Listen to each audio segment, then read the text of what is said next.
DSC 2025 నియామకాల్లో sports కోటాపై వస్తున్న ఆరోపణలను ప్రభుత్వం ఖండించింది. స్పోర్ట్స్ కోటాపై వస్తున్న ఆరోపణలు అవాస్తవమని స్పెషల్ సీఎస్ అజయ్ జైన్ వెల్లడించారు.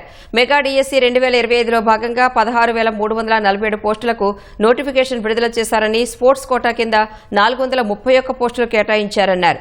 ఇందులో 382 మంది ఎంపికయ్యారని తెలిపారు. స్పోర్ట్స్ కోటాలో ఎంపిక అంతా సక్రమంగా జరిగిందని అజయ్ జైన్ స్పష్టం చేశారు. చూసాము ఈ స్పోర్ట్ ఎట్లా వచ్చింది కొంతమంది మాట్లాడుతున్నారు. So government of India entire కంట్రీలో in this memorandum dated 4th March 2024 వాళ్ళు లిస్ట్ ఇచ్చినారు ఏ స్పోర్ట్స్ ని రికగ్నిషన్ చేయాలి. దాంట్లో మనం స్టేట్ గవర్నమెంట్ లో 2 డిసిప్లిన్స్ లో category A and category B కింద పెట్టడం జరిగింది. ఇంకా Olympics, next is Asian Games, తర్వాత మనకు వరల్డ్ కప్, తర్వాత Commonwealth, World Cup championship, 4 years Asian Games championship, national games, national championship, Khelo India university game, south zone championship, zonal inter university championship, state championship. So state championship అంటే ఇక్కడ inter district championship. So ఈ విధంగా 96 priority points మనం decide చేశాము.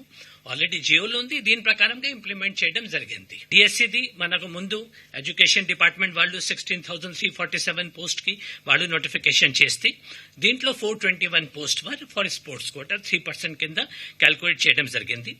దాంట్లో మనం open గా first time గతంతో అంటే భిన్నంగా ట్రాన్స్పరెంట్ గా ఉద్దేశంతో ఉండాలి కోసం ఎటువంటి ఫిజికల్ ఇంటరాక్షన్ లేకుండా ఒక్క క్యాండిడేట్ కూడా ఫర్ సబ్మిషన్ ఆఫ్ అప్లికేషన్ ఆయన శాప్ ఆఫీస్ కి కానీ శాప్ లో ఉన్న ఆఫీషియల్స్ అయితేనేమి నాన్ ఆఫీషియల్స్ అయితేనేమి ఎవరికి కూడా కలవకుండా we did not give any opportunity to meet personally physically online ద్వారా అన్ని కూడా అది కూడా సాఫ్ట్వేర్ కూడా ఏమైతే education department software secured software వాళ్ళు చేశారు ఏపీసీఎఫ్ఎస్ అదే software. So that total secured software ద్వారా వాళ్ళు అప్లోడ్ చేశారు. 3,600 క్యాండిడేట్స్ అప్లై చేశారు. తర్వాత ఫైనల్ గా అంతా చేసినా కూడా 421 పోస్ట్ ఉంటే 382 మాత్రమే ఫిల్ అయినాయి. అంటే ఇంకా మన దగ్గర ఇంకా 18+21 39 vacancies మిగిలిపోన్నాయి. If there was so much overwhelming response, all vacancies should have been filled up, but they did not get filled up.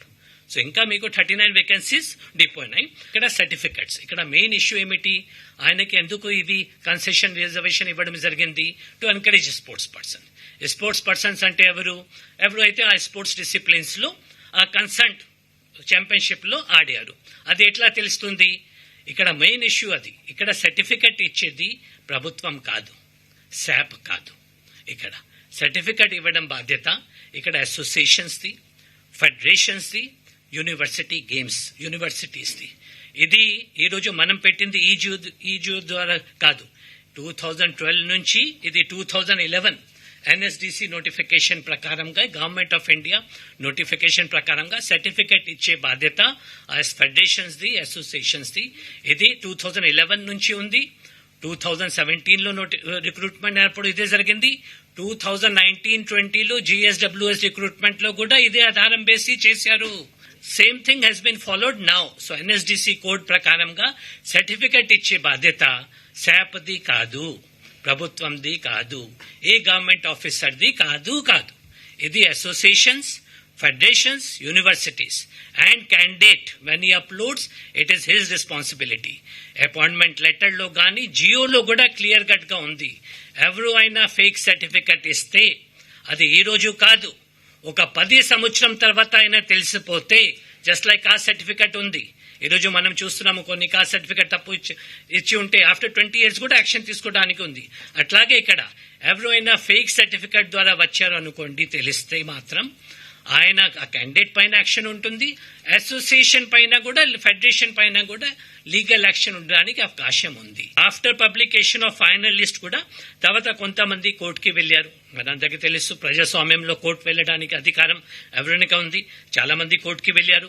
High court, honourable high court ఏమనింది అంటే ఒక grievance redressal committee school education department కి చెప్పింది మీరు constitute చేయండి.